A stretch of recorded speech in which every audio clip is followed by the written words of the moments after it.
e aqui no Brasil, pessoas que se manifestam democraticamente são consideradas terroristas, ou seja, 2 pesos e 2 medidas.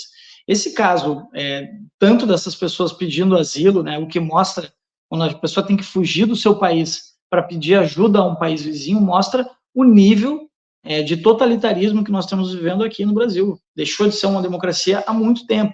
É uma democracia relativa, como diz o Lula, e ela é apenas para alguns, né, apenas para os amigos do regime. Para os outros, é um regime totalitário, né? Eu costumo dizer que o Brasil hoje é uma democracia trans. É ditadura, mas se identifica como democracia.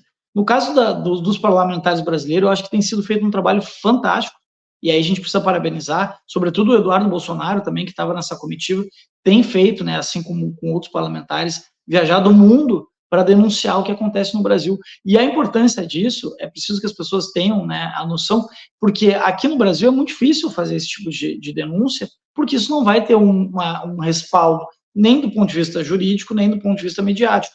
Mas quando eles vão para outros países, como já foram para os Estados Unidos, foram para Bruxelas, agora estão, né, em Buenos Aires denunciando, isso ganha uma repercussão. A própria imprensa desses países acaba repercutindo o que acontece aqui no Brasil. Ou seja, se aqui essas pessoas que hoje governam, né, que nesse clube, essa, digamos assim, essa turma, né, que governa hoje o Brasil, que não é só o presidente Lula, a gente sabe disso, é também boa parte ali do sistema judiciário brasileiro, eles aqui são verdadeiros imperadores. Mas, então, aqui a gente não consegue fazer a denúncia ter a amplitude que deveria. Agora, quando isso é levado para fora, eles não têm a possibilidade de barrar que essas denúncias sejam feitas. E aí isso ganha corpo, isso vai ganhando cada vez mais audiência, né? Cada vez mais pessoas vão sabendo do que se trata aqui no Brasil. A gente vive, sim, um regime totalitário aqui no Brasil, de perseguição, de censura,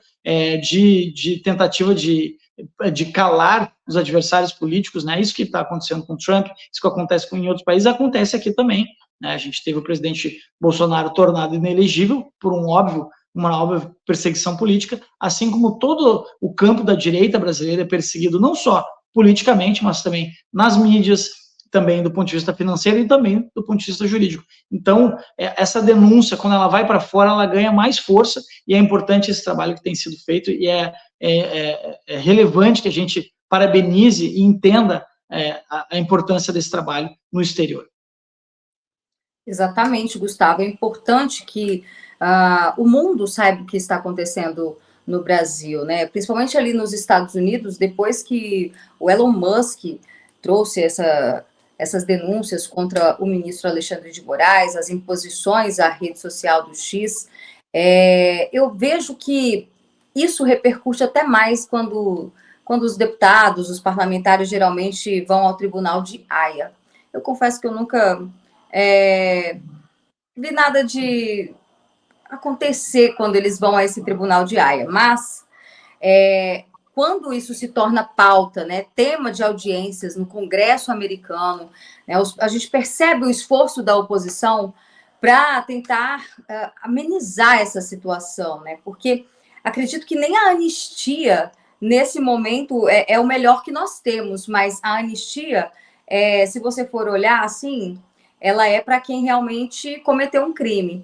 E aí a gente sabe que não teve nenhum tipo de crime, né? O que a gente está tendo é uma perseguição mesmo política, e com essas condenações de 13 a 17 anos, né, penas altíssimas, isso acaba pressionando aqueles que ainda vão passar pelo julgamento a acabarem fechando um acordo com a justiça, né, que é aquele acordo de não persecução penal.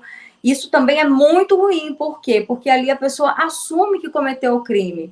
E eu volto a frisar aqui no programa, já falei isso outras vezes, isso corrobora com a narrativa deles de que teve um golpe, uma tentativa de golpe de Estado no dia 8 de janeiro. A pessoa confessou.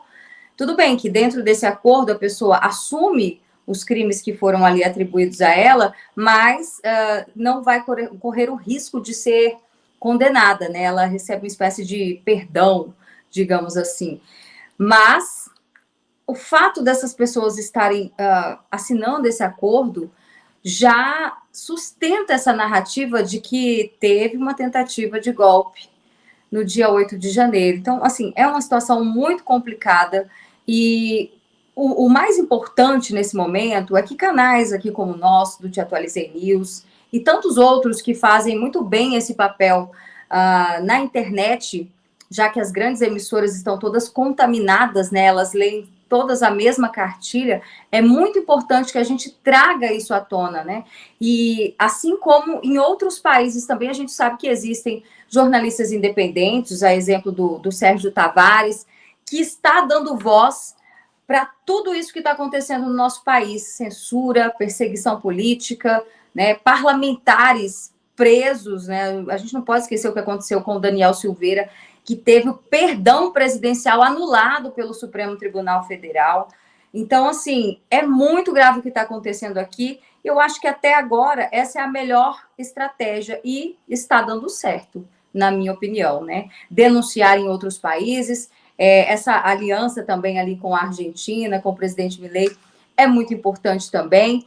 E a gente precisa se manter firmes, porque essa é uma situação que ainda vai dar muito pano para manga, muitos desdobramentos. E só para contextualizar e finalizar aqui o meu comentário em relação a isso, lembrar que essa operação Lesa Pátria não acaba nunca, né, gente? Já tem aí, sei lá, quantas mil edições dessa operação da Polícia Federal. Então, eles usam isso, Max, como um instrumento para ficar ameaçando o tempo todo as pessoas que, de certa forma, podem estar ligadas, ou até mesmo feito um post no dia 8 de janeiro. Todas essas pessoas estão, assim, com o alvo nas costas até hoje. Com certeza. Diria hoje a situação mais grave que nós temos no Brasil é a situação de presos políticos, de pessoas que estão sendo perseguidas, algumas que precisaram até se exilar para poder se proteger contra essas injustiças, né? A gente espera que isso acabe o quanto antes, né? A gente possa voltar a uma situação de normalidade, que as pessoas não tenham medo de falar o que pensam, de dar a sua opinião sobre algum assunto, porque hoje não é esse a situação que nós temos no Brasil.